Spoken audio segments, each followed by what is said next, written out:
오늘 이곳에 계신 성령님, 우리에게 말씀하시고 우릴 가르치소서.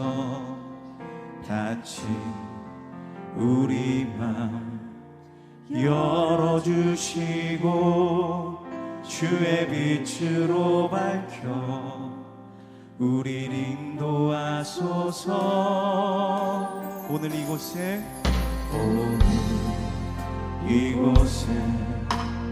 계신 성령님, 우리에게 말씀하시고 우릴 가르치소서.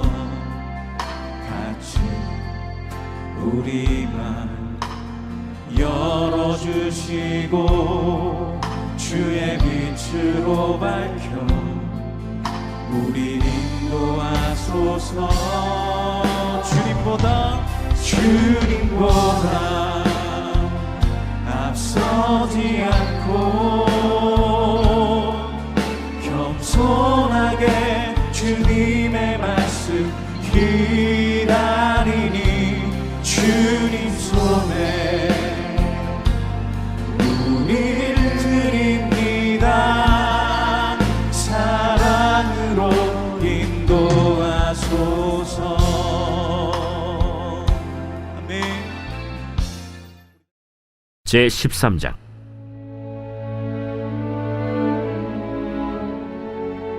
아브람이 애굽에서 그와 그의 아내와 모든 소유와 롯과 함께 네겝으로 올라가니 아브람에게 가축과 은과 금이 풍부하였더라. 그가 네겝에서부터 길을 떠나 베델에 이르며 베델과 아이 사이 곧 전에 장막 쳤던 곳에 이르니 그가 처음으로 제단을 쌓은 곳이라. 그가 거기서 여호와의 이름을 불렀더라. 아브람의 일행 롯도 양과 소와 장막이 있으므로 그 땅이 그들이 동거하기에 넉넉하지 못하였으니 이는 그들의 소유가 많아서 동거할 수 없었음이니라. 그러므로 아브람의 가축의 목자와 롯의 가축의 목자가 서로 다투고 또 가나안 사람과 브리스 사람도 그 땅에 거주하였는지라. 아브람이 롯에게 이르되 우리는 한 친족이라. 나나 너나 내 목자나 네 목자나 서로 다투게 하지 말자. 내 앞에 온 땅이 있지 아니하냐. 나를 떠나가라. 네가 좌하면 나는 우하고 네가 우하면 나는 좌하리라. 이에 롯이 눈을 들어 요단 지역을 바라본즉 소알까지 온 땅에 물이 넉넉하니 여호와께서 소돔과 고모라를 멸하시기 전이었으므로 여호와의 동산 같고 애굽 땅과 같았더라. 그러므로 롯이 요단 온 지역을 택하고 동으로 옮기니 그들이 서로 떠난지라.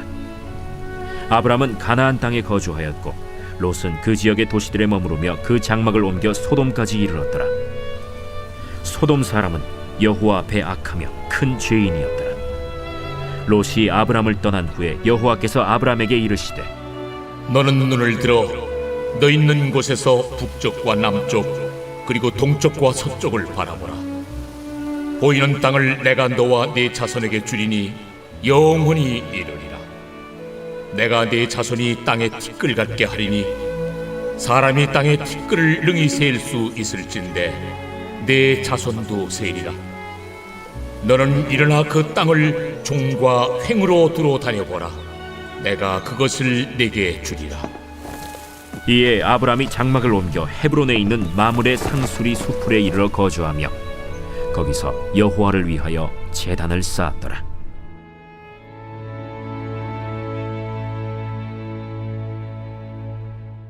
사랑하는 성도 여러분, 창세기 12장 1절은 하나님이 아브람에게 너의 고향과 친척과 아버지의 집을 떠나 내게 보여줄 땅으로 가라 하고 말씀하시면서 시작됩니다. 믿음의 여정은 아브람의 결심이 아니라 하나님의 부르심으로 시작된 것이죠. 그런데 우리는 이후 성경 말씀을 통해 그 믿음의 여정이 완벽하지 않음을 보게 됩니다. 기근이 들자 두려워서 애굽으로 내려갔고 아내를 누이라 속이는 거짓을 보게 되니까요. 그러나 하나님은 그를 버리지 않으시고 13장에서 다시 처음 부르셨던 제단의 자리 베델과 아이 사이로 이끄십니다. 실패한 채로 버려두지 않고 다시 돌아오게 하시는 하나님. 이렇게 회복의 자리로 인도하심이 바로 은혜 중에 은혜입니다. 그러나 애굽에서의 실패 이후 얻게 된 풍요는 결국 사랑하는 조카 롯과 갈라서야 하는 상황이 됩니다. 풍요는 아브람을 다시 받아주셨다는 하나님의 위로였지만 이 갈등은 아브람의 삶을 다시 언약의 중심으로 부르시는 하나님의 섬세한 손길이었습니다. 즉, 하나님은 아브람이 다시 누구의 약속을 붙들고 살아야 하는지 분명히 알려주시기 위해 갈등을 허락하신 것입니다. 바로 이 갈등의 자리에서 같은 상황에서 다른 눈으로 다른 선택을 하는 두 사람을 통해 은혜를 나누고자 합니다. 먼저 롯의 눈입니다. 롯은 아브람 곁에서 늘 함께 했습니다.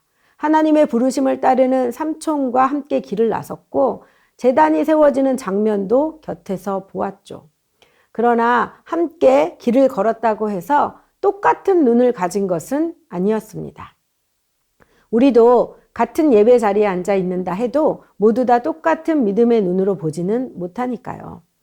9절에서 10절 상반절을 보면 내 앞에 온 땅이 있지 아니하냐 나를 떠나가라 내가 좌하면 나는 우하고 내가 우하면 나는 좌하리라 이에 롯이 눈을 들어 요단 지역을 바라본즉 이라고 기록되어 있습니다. 성경에서 말하는 눈은 단순한 시선이 아닙니다. 아인이라는 히브리어 단어는 삶의 기준과 신뢰의 방향을 포함하고 있어요. 그래서 눈은 결국 내가 무엇을 좋아하고 무엇을 더 안전하다고 믿는지를 드러내는 자리입니다. 롯은 스스로 눈을 들어 요단 지역을 바라봅니다. 무엇이 보였나요? 소알까지 온 땅에 물이 넉넉하니 여호와께서 소돔과 고모라를 멸하시기 전이었으므로 여호와의 동산 같고 애굽 땅과 같았더라. 여기서 여호와의 동산 같고 애굽 땅과 같았더라는 여호와의 동산이 아니고 애굽 땅이 아닙니다. 그저 비슷해 보일 뿐이죠. 에덴의 본질은 풍요가 아니라 하나님의 임재였습니다. 애굽은 인간의 계산으로 안정이 확보되는 체계를 상징하는 곳이었죠. 즉, 롯은 하나님의 임재보다는 풍요를 선택했고 하나님께 대한 의존보다는 자립이 가능한 땅을 선택한 것입니다. 이 선택은 당장 눈에 보이는 심판을 부르지는 않았지만 롯의 삶에서 예배의 자리를 사라지게 했고 그의 장막을 점점 소돔으로 옮겨가게 했으며 결국 하나님과 멀어지는 삶으로 그를 인도했습니다. 그 선택이 어떤 방향으로 이끌어가게 될지 롯은 전혀 영적으로는 보지 못했던 것입니다. 이렇게 요단 온 지역을 택한 롯은 이제 동으로 옮겨가기 시작했습니다. 롯은 그 지역의 도시들에 머무르며 그 장막을 옮겨 소돔 가까이 이르렀더라. 롯은 처음에는 도시들에 머무르며 소돔 가까이에 이르렀죠. 그러나 창세기 19장 1절에 보면 그는 소돔 성문에 앉아있는 사람이 됩니다. 이렇게 죄와의 타협은 시작되죠. 한 번의 급격한 결단으로 올 수도 있지만 대체로 그 기준이 조금씩 옮겨지도록 사람을 움직입니다. 성도 여러분, 롯은 하나님과 멀어지는 선택을 조금씩 계속 반복한 것입니다. 결국 그가 바라본 바대로 그의 삶의 방향이 결정된 것이죠. 오늘 우리 앞에도 요단 들판 같은 선택들이 놓여 있습니다. 편해 보이고 안전해 보이고 지금 당장 유리해 보이는 길들입니다. 저도 그래요. 선택의 길에 서면 당장 눈에 보이는 것을 쉽게 따르게 되곤 합니다. 그래서 늘 하나님께 엎드려 기도하게 되고 또 기도할 때에 영적 분별력을 주소서라고 기도합니다. 오늘 우리 모두 자신에게 스스로 이렇게 질문해 볼 수 있기를 바랍니다. 눈을 들어 보이는 대로 한 나의 선택이 하나님과 멀어지는 삶으로 데려가고 있는 것은 아닌가? 이렇게 말입니다. 사랑하는 여러분, 믿음은 바라는 것들의 실상이요 보이지 않는 것들의 증거라고 했습니다. 즉, 믿음은 보이지 않는 약속을 기준 삼아 보이는 현실을 살아내는 삶이죠. 요즘 우리 교회에서 부르는 찬양의 가사, 그날에 천국에서 우리 주와 함께 기쁨 나누리. 그의 얼굴 볼 때 승리의 노래 부르리 라는 가사처럼 그 날을 바라보는 저와 여러분이 되기를 바랍니다. 이제 두 번째로 이제 스스로 눈을 든 롯과는 전혀 다른 방식으로 눈을 들게 되는 아브람을 보겠습니다. 14절이에요. 롯이 아브람을 떠난 후에 여호와께서 아브람에게 이르시되 너는 눈을 들어 내가 있는 곳에서 북쪽과 남쪽과 동쪽과 서쪽을 바라보라. 아멘. 본문은 아주 중요한 순서를 강조합니다. 바로 하나님이 언제 말씀하셨나 하는 부분이에요. 롯이 아브람을 떠난 후에, 즉 하나님은 롯이 떠나자 아브람에게 말씀하셨습니다. 왜 하나님은 롯이 떠나자 말씀하셨을까요? 이 표현은 단순한 시간적 순서를 말하는 것은 결코 아닙니다. 아브람의 믿음의 상태가 어느 지점에 이르자 하나님이 말씀하셨음을 나타내는 것이죠. 이미 우리는 9절에서 보았듯이 아브람은 내가 좌하면 나는 우하고 내가 우하면 나는 좌하리라 라고 하며 롯에게 선택권을 먼저 내주었습니다. 이것은 삼촌이 조카에게 하는 단순한 양보가 아니에요. 땅을 주시겠다고 약속하신 하나님을 믿기에 가능한 양보죠. 한마디로 믿음의 양보입니다. 아브람은 기근 때문에 내려간 애굽에서 아내를 놓이라 하는 거짓을 행하지만 그럼에도 불구하고 나타나 도우시는 하나님을 만나고 다시 이전에 하나님을 처음 만난 그 장소로 돌아왔습니다. 그러자 다시 분명해진 것입니다. 하나님이 자신에게 나타나 땅을 주시겠다고 했던 그 약속의 말씀이 말입니다. 그렇지 않고서야 아무리 조카라고 해도 쉽게 양보하긴 어려웠을 것이라는 생각이 들어요. 약속의 말씀에 대한 신뢰가 다시 드러나는 그때 하나님이 찾아오셔서 말씀하신 것입니다. 너는 눈을 들어 내가 있는 곳에서 북쪽과 남쪽과 동쪽과 서쪽을 바라보라. 롯이 스스로 눈을 든 것과는 달리 아브람은 하나님이 친히 눈을 들라고 하심으로 눈을 듭니다. 그러니 아브람의 시선은 내가 보고 싶은 곳이 아니라 하나님이 보게 하시는 곳을 향하게 되는 거죠. 그곳은 바로 동서남북 모두를 가리키고 있습니다. 이 말씀은 더 넓게 보라는 명령이라기보다 오히려 이제는 내가 너를 책임지겠다는 선언과도 같습니다. 15절에서 17절 말씀입니다. 보이는 땅을 내가 너와 내 자손에게 주리니 영원히 이르리라. 내가 내 자손이 이 땅에 티끌 같게 하리니 사람의 땅의 티끌을 능히 셀 수 있을진데 내 자손도 세리라. 너는 일어나 그 땅을 종과 횡으로 두루 다녀보라. 내가 그것을 내게 주리라. 여기서 반복되는 주어가 무엇입니까? 내가입니다. 즉 믿음의 중심은 땅이 아니라 그 땅을 약속하신 하나님 자신인 것입니다. 이 아브람은 장막을 옮겨 헤브론에 있는 마므레 상수리 수풀에 이르러 거주하며 거기서 여호와를 위하여 제단을 쌓습니다. 사랑하는 성도 여러분, 은혜로 다시 눈이 들려진 사람은 반드시 여호와를 위하여 제단을 쌓게 됩니다. 저도 실패의 터널을 걸을 때가 참 많습니다. 그럴 때 마음이 아프고 상하고 억울하고 분하기도 해요. 그래서 스스로 이런저런 생각에 빠지거나 또는 다른 사람을 만나보기도 합니다. 그런데 이런 마음들을 비워내고 결국 말씀 앞에 서야 비로소 안심이 되고 안정감이 드는 것을 매번 경험합니다. 물론 당연히 응답도 경험하죠. 그래서 다시 또 말씀 앞에 서게 되고 예배의 자리를 찾게 돼요. 이런 삶이 자신의 시선을 환경이 아닌 약속에 두고 은혜 아래 거하는 그리스도인들의 인생이 아닐까 합니다. 오늘 우리 모두 전적으로 하나님을 신뢰하는 믿음 위에 서서 여호와를 위한 제단을 쌓는 그런 하루가 되기를 간절히 소망합니다. 말씀을 맺겠습니다. 사랑하는 성도 여러분, 아브람과 롯의 이야기는 결코 도덕적인 우열을 가리는 문제가 아니에요. 이 본문은 하나님의 약속을 어떻게 대하고 그 약속에 어떻게 반응하는가의 문제입니다. 롯이 스스로 바라보고 선택한 길이 그를 곧바로 구원에서 떨어지게 만든 것은 아니에요.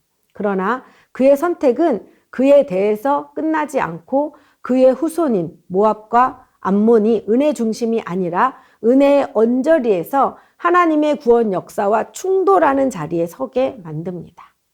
이는 하나님보다 조건을 먼저 선택한 눈의 방향이 만들어낸 역사적 열매죠. 반대로 아브라함이 바라보고 택한 순종 역시 구원을 만들어낸 공로는 결코 아니에요. 그의 선택은 이미 주어진 하나님의 약속에 대한 믿음의 반응이었습니다. 그리고 그 약속은 이삭으로, 야곱으로, 이스라엘로 이어졌으며 마침내 예수 그리스도 안에서 완전히 성취되었습니다. 그러므로 오늘 우리의 신앙은 우리가 무엇을 이루느냐의 문제가 아니라 이미 주신 하나님의 약속을 바라보며 신뢰함으로 걷고 있는가의 문제입니다. 사랑하는 성도 여러분, 오늘 우리가 눈을 들어 보아야 할 것은 요단 들판이 아니에요. 바로 십자가입니다. 눈에 보이는 풍요가 아니라 이미 다 이루었다고 선포된 하나님의 약속입니다. 은혜로 다시 눈을 들어 약속의 말씀을 따라 십자가의 길에 참여하는 저와 여러분이 되기를 주님의 이름으로 축복합니다. 함께 기도하겠습니다. 눈에 보이는 조건과 상황이 아니라 하나님의 약속과 십자가를 바라보는 믿음의 눈을 주소서. 요단 들판처럼 좋아 보이는 길이 아니라 비록 좁아 보여도 주님이 책임지시는 길을 선택하게 하시고 모든 결정이 하나님께 더 가까이 가는 선택이 되게 하소서. 아멘. 실패의 자리에서도 다시 베델로 돌아오게 하신 은혜를 기억하게 하소서. 환경이 아니라 말씀 앞에 서게 하시고 삶의 자리마다 여호와를 위한 제단을 다시 쌓게 하소서. 우리의 순종이 공로가 아니라 이미 이루신 십자가의 은혜에 대한 믿음의 응답이 되게 하소서. 아멘. 이번 주 금요 비전 기도회에서 말씀을 전하시는 서진교 목사님에게 성령의 충만함을 주시고 목사님의 말씀을 통해 은혜 받고 부르짖어 기도함으로써 개인의 변화, 가정의 변화, 교회의 변화를 경험하게 하소서. 아멘.